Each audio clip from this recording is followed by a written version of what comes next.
hikikomori es un término que en su significado etimológico hace referencia a aislarse, recluirse, y es un término que se empezó a popularizar en la década de los 90 del siglo pasado y hace referencia al fenómeno complejo de aislarse durante al menos 6 meses.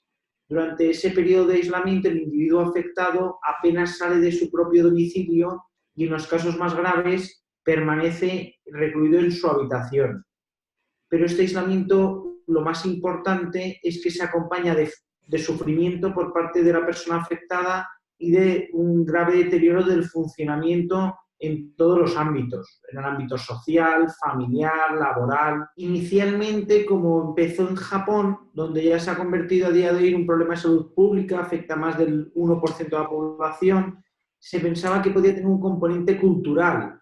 Incluso se llegó a pensar que fuera un síndrome cultural, pero al final se está extendiendo por el mundo, cada vez hay más países donde han descrito que hay población afectada, entonces ahora ya no sabemos cuáles son los factores causales, porque ya se ha descartado la posibilidad de que sea cultural. Sus principales síntomas, quizá lo más llamativo desde fuera, sea el aislamiento, porque al final este individuo pasa la mayor parte del tiempo recluido en su casa y en general en su habitación, pero nosotros lo vamos a detectar si fuese pues, un paciente o un familiar o un amigo nuestro, porque cada vez se desconecte más de los demás. O sea, al final no es solo un aislamiento físico, sino que es un aislamiento también de las relaciones. O sea, esta persona deja de relacionarse por WhatsApp o por FaceTime, o sea, no recurre a las vías telemáticas para interaccionar con sus amigos, se va aislando.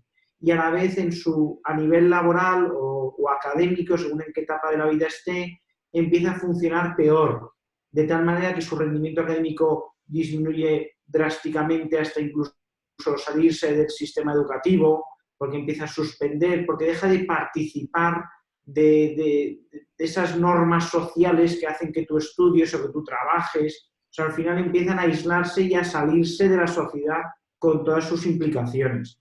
Entonces, eso nosotros lo vamos a detectar, sobre todo en la adolescencia o en la juventud, lo vamos a detectar por el absentismo. Y luego en el tema, y si fuese en un estadio un poquito más avanzado de la vida, pues por un absentismo al puesto de trabajo y por una ausencia de deseo de ponerse a trabajar. O sea, por una falta de deseo de participar de la sociedad. La edad de debut varía mucho según los países. Al final, esto es un fenómeno relativamente nuevo y, de hecho, en una de las cohortes de pacientes más grandes fuera de Japón se ha descrito en España, en concreto en Cataluña, en Barcelona. Y nosotros lo que hemos visto es que las edades, aquí lo que se ve en los países de Occidente es que las edades medias de aparición son más bien en torno a los 20. Quizá no solo adolescencia, pero un poquito más tardío, juventud. Esa misma pregunta nos la hemos hecho en mi hospital de día. En el hospital de día de adolescentes donde yo trabajo, a las 2 semanas de que empiece el estado de alarma, pues nos preguntamos, en una de las sesiones clínicas que tenemos por la mañana, nos planteamos, oye, vamos a evaluar en nuestra entrevista semanal, porque seguimos evaluando a los pacientes vía telemática, nos propusimos, oye, vamos a evaluar cómo les está afectando el confinamiento. Pero al final en el hikikomori es el aislamiento, pero también es la falta de socialización por otras vías y también es la ausencia de apoyo emocional. Entonces yo creo que el confinamiento actual al que estamos siendo sometidos para combatir el COVID nos va a provocar nos va a provocar o nos va a facilitar problemas de salud mental el día de mañana, pero no creo que cause hikikomori. Porque yo creo que la gente sí que está mayoritariamente conectada unos con otros por vías telemáticas, por WhatsApp, por Skype, por lo que sea. Entonces, al final, el hikikomori no es el aislamiento físico, sino es el aislamiento social. Quiero decir que tú puedes estar en tu casa, pero interaccionando y conectado a los demás. Pues yo creo que a día de hoy se conoce poco, porque a día de hoy es un fenómeno nuevo, entonces relativamente nuevo. Tiene 25, 30 años desde las primeras descripciones y 25 o 30 años en medicina es muy poco tiempo. Entonces, si hay propuestas de comité, una serie de expertos que se juntan y han hecho propuestas con los criterios diagnósticos para incluirlo en la siguiente edición de los sistemas de clasificación de enfermedades, tanto europeo, que es la CIE, Clasificación Internacional de Enfermedades, como el americano, que es la DSM. Entonces, se ha hecho la propuesta y en principio se va a incluir Hikikomori en la siguiente edición de estos dos sistemas de clasificación internacional de enfermedades, pero a día de hoy no está incluida de manera oficial.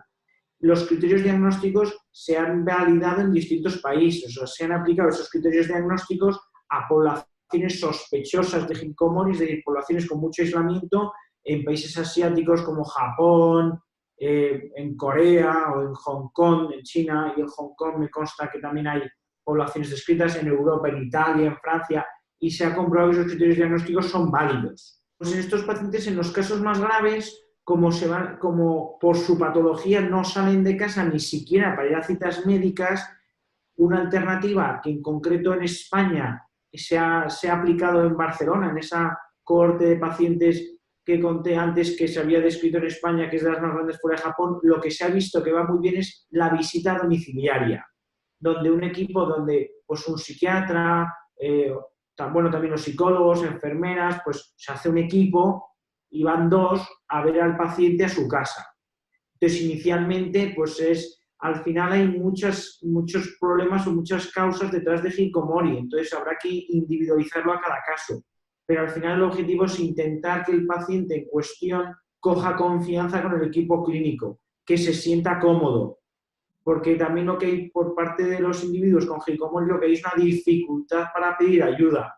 Entonces al final hay que ir despacio y poniendo las cosas lo más fáciles posible. Los familiares también sufren mucho, porque al final, como he dicho antes, no es que los pacientes afectados de Hikikomori no funcionan bien a ningún nivel. Entonces, a nivel familiar tampoco les resulta fácil la interacción, tampoco son capaces de interaccionar adecuadamente. En los casos más graves no hay ni siquiera interacción cara a cara, o sea, no hay una interacción en persona ni con las personas con las que viven. Entonces, esto a la familia le causa mucho sufrimiento. Por otro lado, como su funcionamiento está muy afectado, no logran una independencia económica. Entonces, en ese sentido van a depender económicamente de la familia de origen. Entonces, a la familia yo creo que el mejor consejo que se les puede dar es paciencia, pero pedir ayuda a profesionales. Yo creo que el enfrentamiento con el paciente solo va a llevar a la crispación, solo va a llevar a mayor distanciamiento. Entonces, yo creo que es mejor llamar al centro de salud, al médico de atención primaria o al centro de salud mental y solicitar un equipo de atención domiciliaria.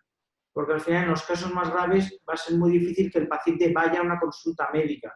Porque al final las consultas médicas suelen ser un sitio ajetreado, donde hay bastantes más personas, entonces probablemente les resulte un esfuerzo grande. En el caso de Hikikomori hay conciencia de enfermedad habitualmente porque el paciente sufre. O sea, el paciente lo que tiene es un deseo de volver al mundo, pero por muchas causas no ha sido capaz y de hecho por eso se ha salido del mundo.